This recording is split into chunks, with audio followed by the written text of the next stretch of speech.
Thank you very much, ladies and gentlemen. It's a great pleasure to be here. I'll be brief. I've spent most of the months since the 7th of October in Israel and Gaza, and have seen as much of the conflict as I think it's possible for non-combatant to see. I went to all of the massacre sites when they were still fresh. Have spent a lot of time with the survivors, the families of the hostages.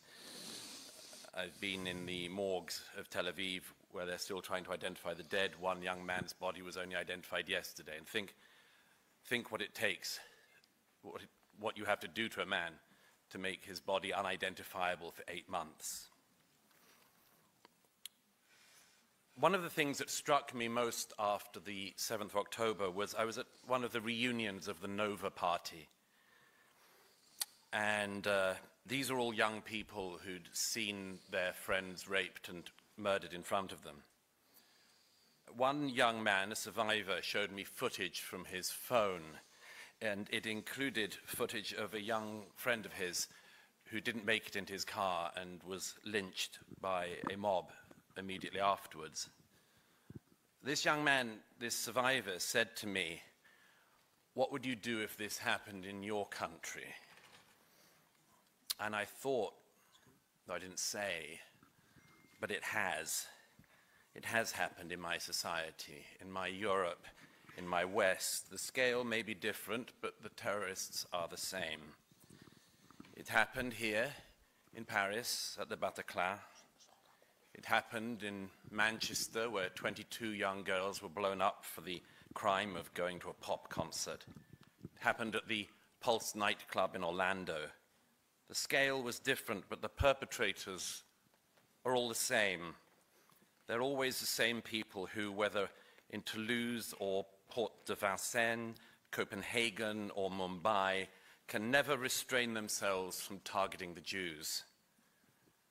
Yet the sympathy of so many people here in Europe since the 7th has not been on the side of the victims, but on the side of the perpetrators. Too many people mistake the victim for the oppressor, the underdog for the overdog, and those who fight terrorism with those who dream of it and bring up their children to love it from the cradle. Consider this. In every European capital, as well as in America, photographs of the Israeli hostages still in captivity by Hamas have been put up. And in every city outside of Israel, they have been torn down. Think about that for a moment. If someone in London or Paris loses their dog, they will put up a poster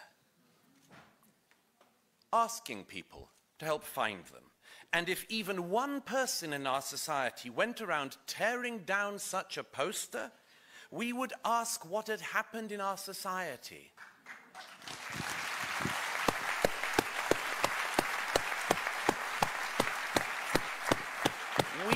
We would ask why we were producing people so pathological. We would want to find the person and punish them. Yet when the missing are Jewish children, or Jewish women, or Jewish men, because there's no crime in being a man either, these posters are torn down. One of the relatives of the Bibas children held in captivity told me recently that he saw posters of his 1-year-old relative torn down in the center of Dublin. One other consideration. We have all for years heard the feminists issue a call on male sexual violence against women. Believe all women. But where was the solidarity? Where was the sympathy or even belief when the women were Jews? Bravo.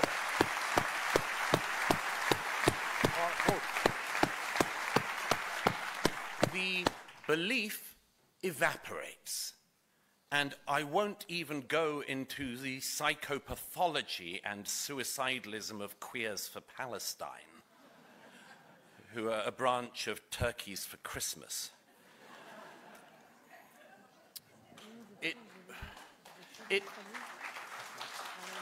was Hamas that started this war, yet much of the world has forgotten this. They've been fooled by Hamas propaganda into imagining that Israel is the aggressor. Having seen this war up close, I can tell you with 100% certainty that the war would be over tomorrow, not just if Hamas returned the Jewish hostages, but if the Palestinians in Gaza brought up their children not to hate but to love.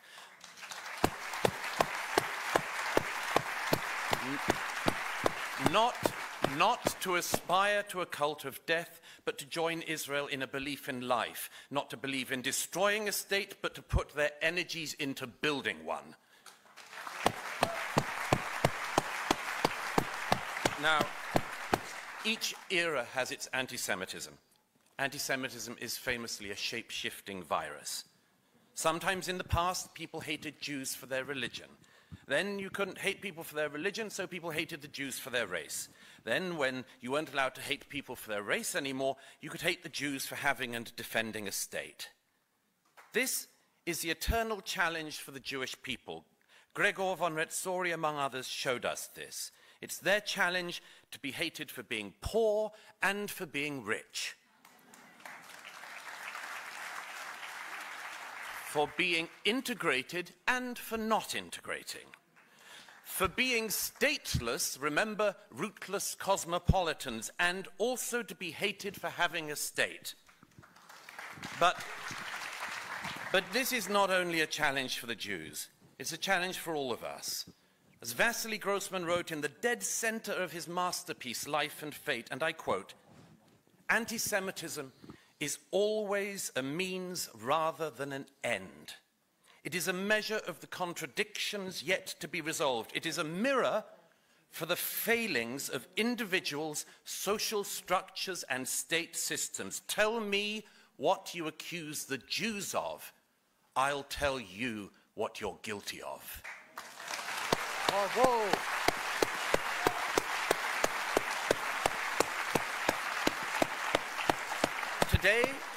Today in Europe, this ancient hatred can come from the left and the right. We have to be alert to it and stand up to it whichever direction it comes from. Because among much else, everybody knows that anti-Semitism is an early warning sign. When a society starts to indulge in this lurid, paranoid fantasy, every other hatred comes next. We in Europe have a special debt to history and memory, and a special debt to the Jews. And not just because of what they suffered on our continent, but because of the richness of culture, learning, and faith that Jews have brought to our civilization. I say this at my most frank and deepest, at the deepest theological and philosophical levels. Our civilization could not exist without the Jewish people. But I want to end with one piece of good news. While much of Europe and the West, from the left, from the right, from the religious to the atheists, are indulging in this ancient hatred, Israel is showing another way. It's showing how Arab, Jew, Druze, Muslim, Christians, and others can live together and fight together. In recent months, I've met heroic Muslim doctors on the front line, heroic Druze fighters, among many others in Israel. As one brave young Druze fighter said to me recently, "I think Hamas hate us even more than they hate the Jews." Israel knows what it is fighting for. And it knows that it's fighting not just for its survival, but the survival of all of us. When Israel is attacked, it stands up for itself. When Israelis are most barbarously assaulted, they don't fidget and wonder what to do, they fight. Because, and I'll finish on this, whether in Spain in the 15th century, Europe in the 20th century, or the Arab world for many centuries, the situation of the Jews has always been at its most perilous when Jews are prominent and weak. Since a lack of prominence does not seem possible to the Jewish people, Thank God.